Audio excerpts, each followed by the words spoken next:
history with regards to famous Rabbi Rabbi David Nachmias, Zecher Tzadik Libracha. He was born actually in 1833, and I think passed away. His Hilul stay here on the 8th of Elul. He passed away 9th of September in 1932. We're talking about 93 years ago here from time of recording. He actually passed away. He was in Jerusalem. He'd gone to become a head of Jewish court and the rabbi of an area called Tenta, I believe, in Egypt.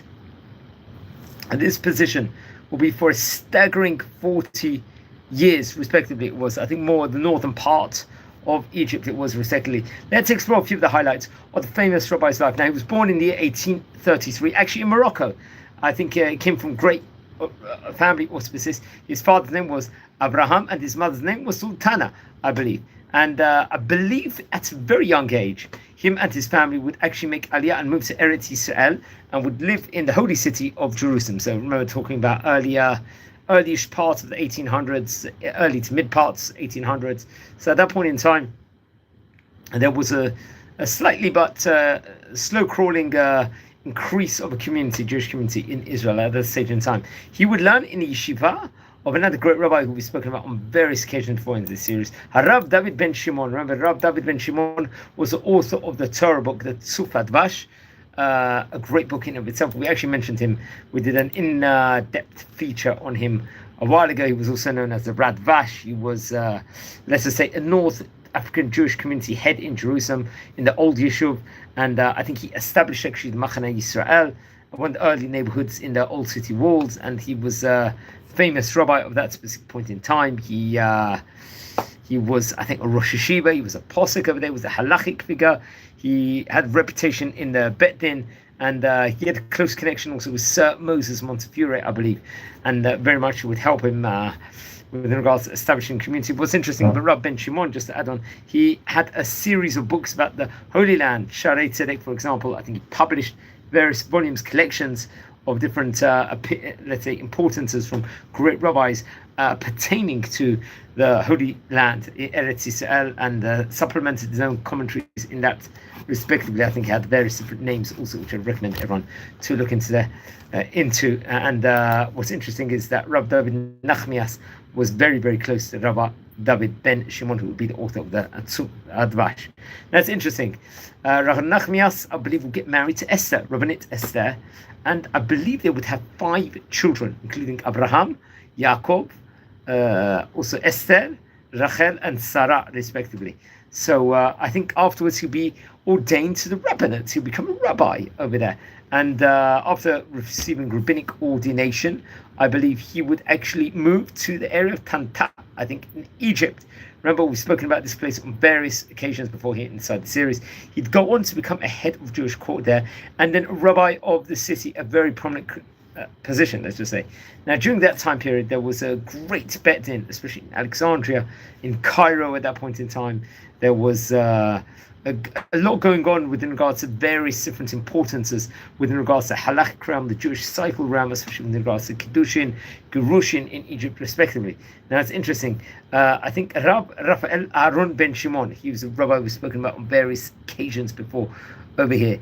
Remember, Raphael Aaron ben Shimon, he happened to have been a posek halacha. He was the chief rabbi of, I believe, Cairo, and the head of president of the Bet Din over there for 30 years, and he was the author of various different great works, including Nahar, Mitzrayim, which really pertained on the minhagim, the customs of the Jewish community of Egypt. It was over there, and I think there was a connection between the Rabbi Nachmias and Rabbi Raphael Aaron ben Shimon. Remember, these are really great rabbis of great caliber of that specific point in time. These are rabbis who've definitely very much spoken about on various occasions before inside this series. And so it's interesting. Rabbi Ben Shimon, Rabbi Raphael Aaron ben Shimon, recognized the greatness of the Torah level of Rabbi Nachmias and his greatness within regards to it. And I think he knew that he learned actually in the yeshiva of his father at one stage in time of the Tzufat Vash, and they would make a connection with regards to various different Torah importances in of itself. Now, I believe Rabbi Nachmias will be appointed to various different extra roles over there and I think this specific role itself would be for 40 years. And I think eventually, towards the end of his days, he would actually return to Eretz Yisrael, to Jerusalem, the capital city of Israel. And he passed away, I think he was about 99 years of age, it's reported over. So he lived a very, you could say, longish life. And it was on the 8th of Elul when he passed away in Hate Tafresh Tzedek Bet. That was in 1932. He was buried in Har HaZeitim, the Mount of Olives resting plot. And I think his wife was buried right next to him. Now let's explore within regards to his book. His book was Machaneh Dan, a great Torah colossal work, which we've spoken about on various occasions here in this series already, which I recommend everyone to look into. This book in itself encompasses about various different teachings, novelties on the Torah, on the Shas, the Talmud Bavli respectively, various different poskim, drashot, various different sermons in of itself. I think it came into print in Jerusalem, if I'm not mistaken, in the year 1927. So it was, I believe, slightly before he passed, about 5 years before he passed away. Now, the Hakdama of the book would actually say, "B'zeh ani omer, im kivanti el ha'emet, ein tzadik li hitnatzlot v'lo askamot, ki kava amru kabel emet memei she'amra."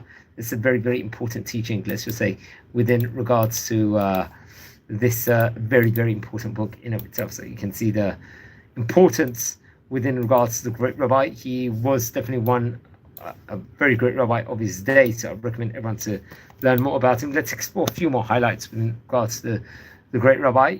There's a lot that we can say within regards to him. That is one thing for sure.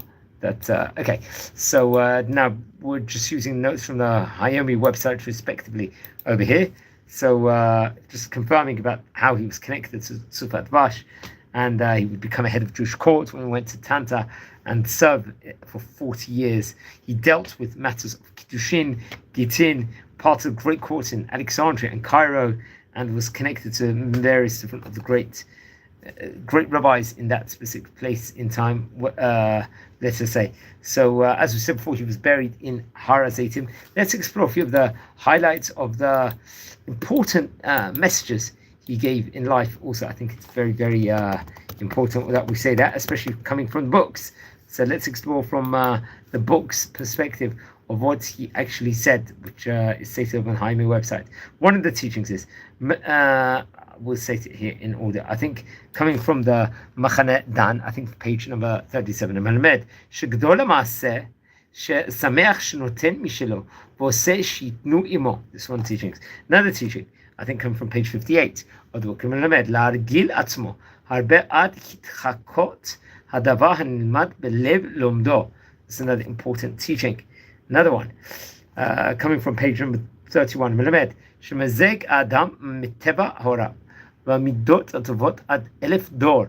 Very, very important teaching there.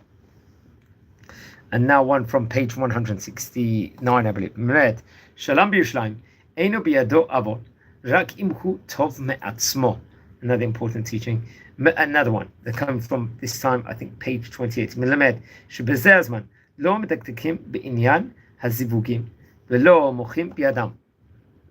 One final teaching, I think coming from page number 32. It says, מלמד, מבשרך לא תתעלם, שמצווה לזון, גרושתו יוצא משאר עניים, respectively. So this is another teaching that comes from the book, various different teachings. I recommend everyone to learn more within regards to him. He was obviously a famous rabbi of this time. We haven't spoken really about that many Egypt rabbis that had prominent roles in Egypt. We did mention probably about a dozen at least, but it's not as common as other countries, which is quite interesting. So it's always good to explore the various different countries, the importances within regards to different places where you see there's such diverseness of the Jewish community, of just everywhere, how important actually is, and especially in Egypt even within regards to that. So friends, we're a community here. We are learning about famous rabbis of yesteryear. If you descend from any of the great rabbis we are speaking about here inside this series, please send me an email. I would love to hear more information from you within regards to the great Chachamim that you might be connected to. If you descend from any famous rabbis, let me know who. Maybe we can record a video on them if we haven't recorded already. We've got a large playlist where there's many great rabbis featured inside that. So I recommend very, very much that all the fantastic people will look at that. Now, we don't just record videos on the great rabbis of yesteryear. We're doing various other projects also, which I have to point out here inside this channel. especially we record with a different great Jewish personality here of modern era, of current year. We do a parshat message or a message about studying Eretz Yisrael, with the importance of studying in Eretz Yisrael, and so on and so forth. So I recommend everyone to look into that also. And other greatnesses that we do is here inside this group. We record a video on the Parshat Shvuot, the daily, weekly Torah portion, which I feel also is a very, very important project. On the Hebrew month, we do tours all over Israel, which is also another very, very exciting embarkment, you could say also. And we do various other importances. So please, everyone, what I'm asking from you is please subscribe to the channel. Join this community. We're nearing a staggering 7,500 subscribers, which is a phenomenal achievement. I don't think we would have thought we would get anywhere near that. So just shows great leaps and the progress that we've made in of itself. So wishing you well. Have a fantastic day. Thank you for watching and taking the time. I appreciate it.